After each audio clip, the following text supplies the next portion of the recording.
救了救，不就拉走了啊，养都灌食了啊。They not only euthanize them or kill them for meat, but they also torture them. We've had shelters torn down.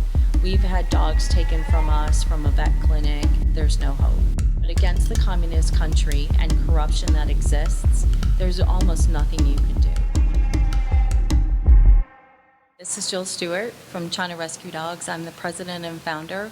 In 2019, I saw a golden retriever. He was north of Shanghai, and he couldn't walk. The monks took him in and rescued him, and I was just very much called to adopt him. 在多方了解后，斯图尔特发现，在中国的狗狗们日子并不好过。In communist countries such as China, that the human rights are absolutely obliterated. They don't exist.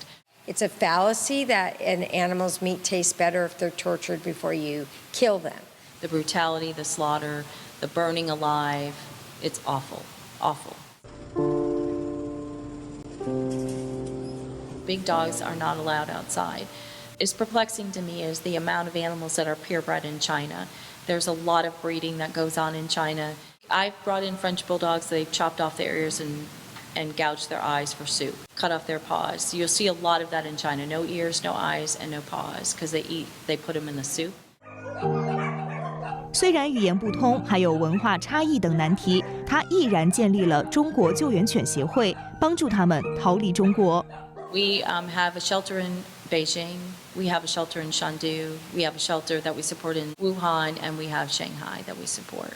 They can be stolen off the street for the meat industry. They can be on the slaughter truck. They can be at a butcher.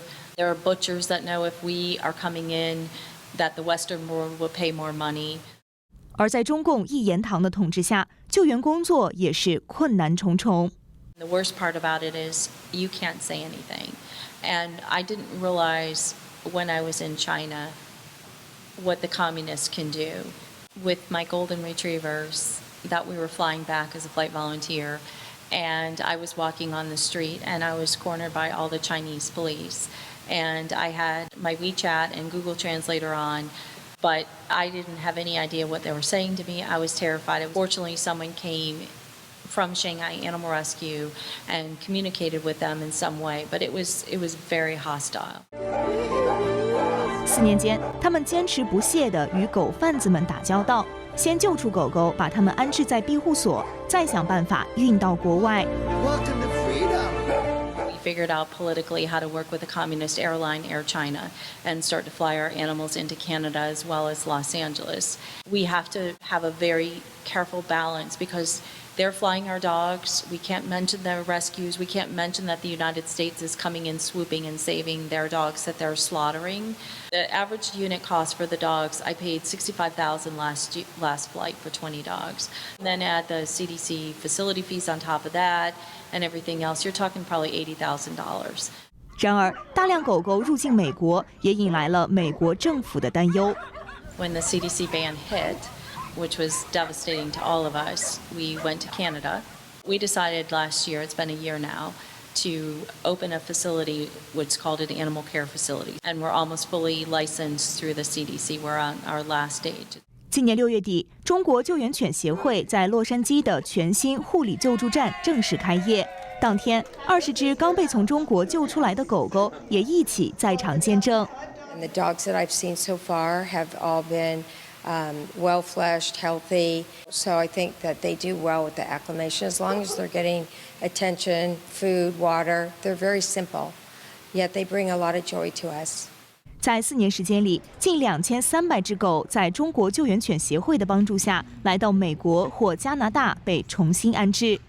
斯图尔特回想起过程中有许多中国人挺身而出提供帮助，他们不想跟随大环境屠杀这些可怜的生命，但在中共统治下，善良之路举步维艰。And the majority, 90% of the people that help my rescue are Chinese, because they want to make a statement that, you know, people lump the Chinese in one group, but that's not correct. It's a culture that really wants change, but against the communist country and corruption that exists, there's almost nothing you can do. The world has witnessed the PRC's decades-long campaign of terror and repression in order to achieve total coercive control. The world needs a China that protects fundamental human rights for its own people. 近年来，中国各种权益缺失的问题逐渐被国际社会重视。在中共的统治下，越来越多国人开始为民主、自由的价值观发声，或如同这些小生命一样逃离中共。新唐人电视台记者李佳音、谢恩，洛杉矶采访报道。